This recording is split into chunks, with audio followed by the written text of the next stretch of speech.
They call Alaska the last frontier, a land where beauty and danger live side by side.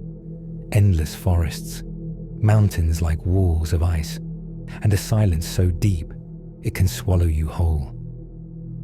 But in that silence, the old stories still whisper, tales passed down through generations of spirits, shapeshifters, and creatures born from cold and hunger.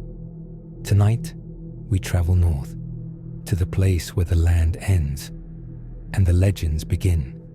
3 tales of a shapeshifter that calls from the mist, a ghost town that won't sleep, and a monster that remembers your name. The spirits of Alaska, the Kushtaka, the shapeshifters of the tides. Along the coast of southeastern Alaska, the fog rolls in thick and heavy, so dense you can lose sight of your own hands. Fishermen here tell of a creature that lives in that fog, something not quite man and not quite beast. The Tlingit people call it Kushtaka, the land otter man. They say the Kushtaka can walk upright, its fur slick and dark, its eyes bright with human intelligence. It mimics the cries of the lost, a voice that sounds almost like someone you know, and when you follow that voice into the mist, you don't come back. There are many stories, but one has been told in Sitka for generations. Long ago, a young hunter named Ta'an was lost in a winter storm. His canoe had shattered against the rocks, and the freezing tide pulled him toward the black water. As his vision dimmed, he heard voices, soft and familiar. Ta'an, this way, you're safe now. Through the fog, he saw figures waving. They looked like his family. He stumbled forward, weak, reaching for their hands. But when he touched one, its skin was slick and cold, and its smile was all teeth. They dragged him beneath the waves. When the storm cleared, the villagers searched for him for 3 days.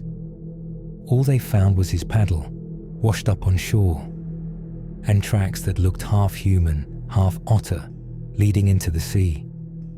To this day, fishermen claim to hear laughter on calm nights.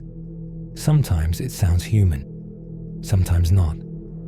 They say the Kushtaka takes what it needs, turning the lost into its own kind, so they'll never feel the cold again.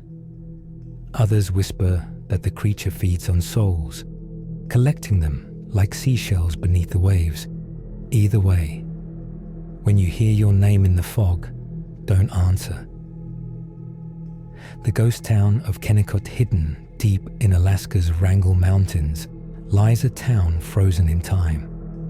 Wooden buildings slanting with age, windows shattered by wind and ice, a copper mine that hasn't rung with hammers in nearly a century. This is Kennicott, once one of the richest towns in Alaska. In the early 1900s, men came from all over the country to dig into the mountainside. They built a company town, clean, efficient, a model of progress. But progress always comes with a price. As the tunnels went deeper, strange things began to happen. Miners spoke of knocking sounds from deep inside the walls, always 3 knocks, sometimes in answer to their own. At first, they thought it was air pockets or echoes from another tunnel.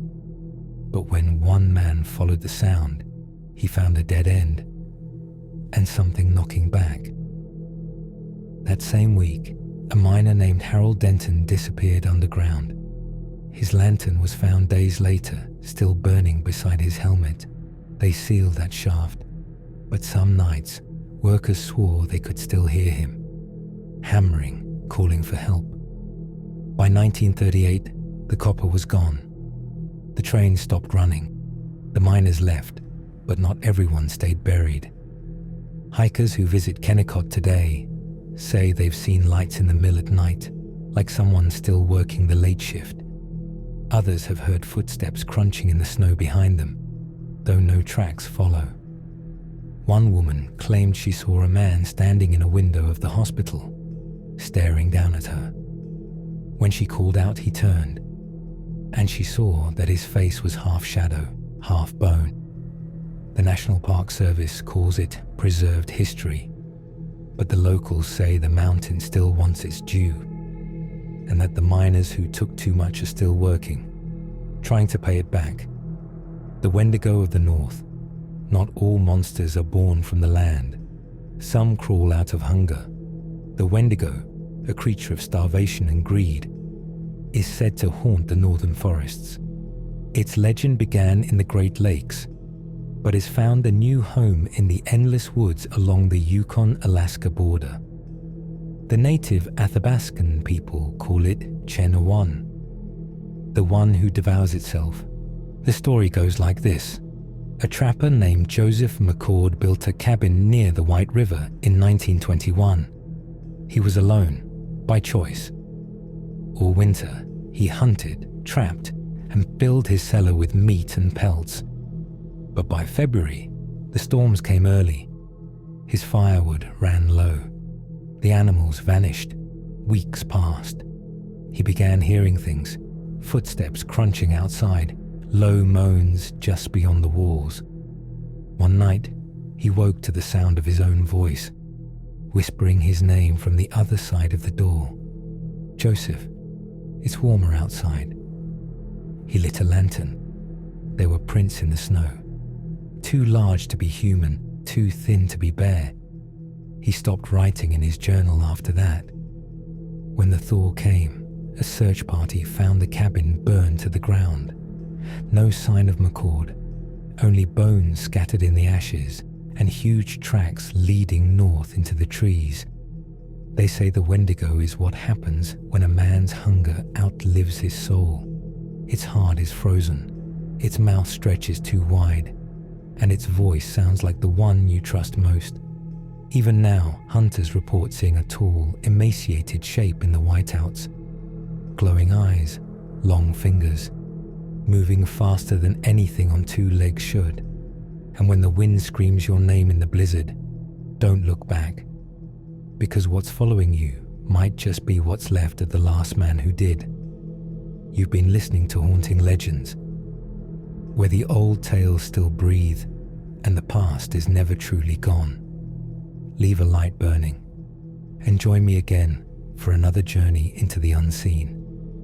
Because in Alaska, the cold doesn't keep everything still.